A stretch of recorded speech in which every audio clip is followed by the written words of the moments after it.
건강해지려고 하는 운동이 오히려 여러분을 빨리 죽게 만들고 있다면 어떻게 하시겠습니까?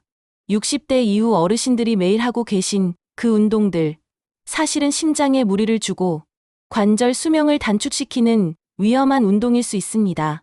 특히 아침에 눈 뜨자마자 하는 운동, 하루 만보 걷기, 그리고 젊은 사람들 따라하는 스쿼트까지.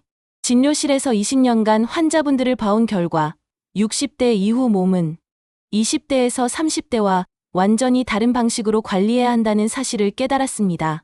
밤새 체온이 떨어지고 관절 윤활액도 적어진 상태에서 갑자기 운동을 시작하면 심장은 급격한 부담을 느끼고 무릎과 허리는 가장 약한 순간에 충격을 받게 됩니다. 오늘 영상에서는 60세 이상이 절대로 해서는 안 되는 운동 5가지와 대신 어떤 운동을 언제, 어떻게 해야 건강 수명을 늘릴 수 있는지 정확하게 알려드리겠습니다. 이 영상 하나로 여러분의 운동 방식이 완전히 바뀔 것입니다. 먼저 충격적인 연구 결과부터 말씀드리겠습니다.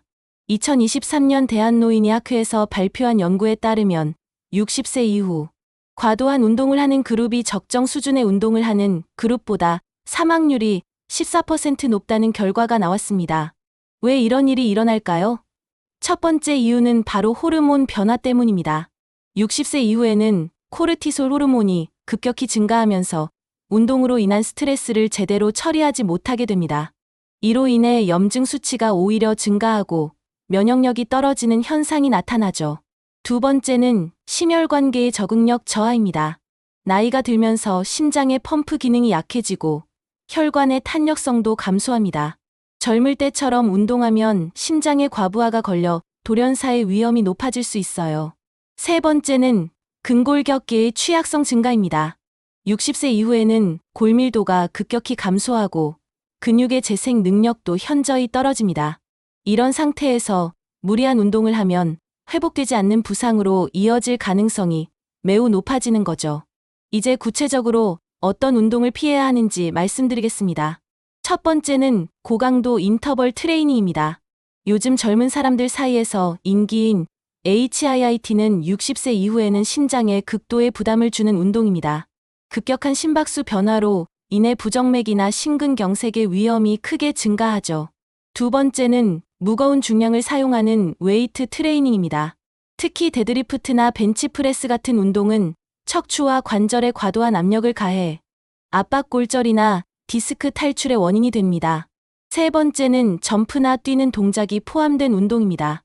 플라이오메트릭 운동이나 줄넘기 같은 충격이 큰 운동은 무릎과 발목 관절의 체중에 3, 4배에 달하는 부하를 가하게 됩니다. 네 번째는 목과 머리를 급격히 움직이는 운동입니다. 요가의 어떤 자세나 필라테스의 일부 동작은 목 디스크나 현기증을 유발할 수 있어 주의가 필요해요. 다섯 번째는 장시간 지속하는 유산소 운동입니다.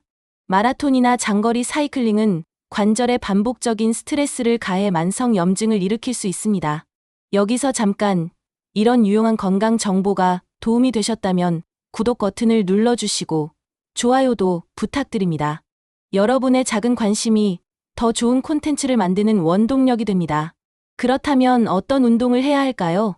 첫 번째는 저강도 저항 운동입니다. 탄성밴드나 가벼운 아령을 이용한 근력 운동은 관절에 무리를 주지 않으면서도 근육량 감소를 효과적으로 예방할 수 있습니다. 특히 골밀도 증가에도 도움이 되어 골다공증 예방에 탁월하죠.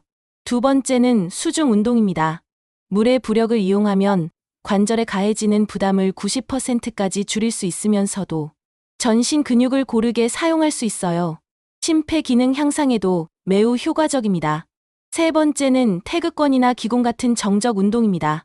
이런 운동들은 균형 감각을 향상시키고 낙상 위험을 크게 줄여줍니다. 또한 정신적 안정감도 함께 얻을 수 있어 일석이조의 효과가 있어요. 네 번째는 좌식 운동입니다. 의자에 앉아서 하는 운동은 안전하면서도 효과적으로 근력을 기를 수 있는 방법입니다. 특히 균형에 자신이 없는 분들에게는 최적의 선택이죠. 다섯 번째는 가벼운 산책이나 실내 걷기입니다. 하루 30분 내외의 가벼운 걷기는 심혈관 건강을 유지하면서도 무릎과 발목에 무리를 주지 않는 최고의 운동입니다. 이제 왜 이런 안전한 운동을 해야 하는지 그 이유를 말씀드리겠습니다. 첫 번째는 근감소증 예방입니다. 60세 이후에는 매년 1에서 2%씩 근육량이 감소하는데 적절한 운동을 통해 이를 늦추거나 심지어 역전시킬 수도 있습니다. 근육량이 유지되면 기초대사율도 높아져 건강한 체중 관리가 가능해지죠. 두 번째는 인지기능 향상입니다. 최근 연구에 따르면 규칙적인 운동이 치매 발병률을 40%까지 낮춘다고 합니다. 운동 중 분비되는 BDNF라는 신경성장인자가 뇌세포의 재생을 돕기 때문이에요. 세 번째는 수면의 질 개선입니다. 적절한 운동은 깊은 잠을 유도하고 수면 중 성장 호르몬 분비를 촉진해 세포 재생을 돕습니다. 좋은 수면은 모든 건강의 기본이죠. 네 번째는 사회적 관계 형성입니다. 그룹 운동이나 운동 동호회 활동을 통해 새로운 인간관계를 만들고 사회적 고립감을 해소할 수 있어요. 이는 정신건강에 매우 중요한 요소입니다. 다섯 번째는 자신감과 삶의 질 향상입니다. 꾸준한 운동을 통해 체력이 향상되면 일상생활에 대한 자신감이 생기고 삶에 대한 만족도도 크게 높아집니다. 오늘 말씀드린 내용을 정리해보면 60세 이후의 운동은 얼마나 많이가 아니라 얼마나 안전하게가 핵심입니다. 무리한 운동으로 몸을 혹사시키기보다는 자신의 몸 상태에 맞는 적절한 운동을 꾸준히 하는 것이 가장 중요해요. 기억하세요. 운동의 목적은 건강한 노년을 보내는 것이지 젊음을 되찾는 것이 아닙니다. 여러분의 소중한 몸을 지키면서도 건강을 유지할 수 있는 현명한 선택을 하시길 바랍니다. 오늘도 여러분의 건강한 하루를 응원하며 다음 영상에서는 더욱 유용한 정보로 찾아뵙겠습니다. 알고 싶은 주제가 있다면 댓글로 꼭 남겨주시고요. 영상이 도움이 되셨다면 구독과 좋아요, 알림 설정과 함께 주변의 소중한 분들께도 영상을 공유해주세요. 그럼 다음번에도 건강한 정보로 찾아뵙겠습니다. 오늘도 건강하고 즐거운 하루 되세요. 감사합니다.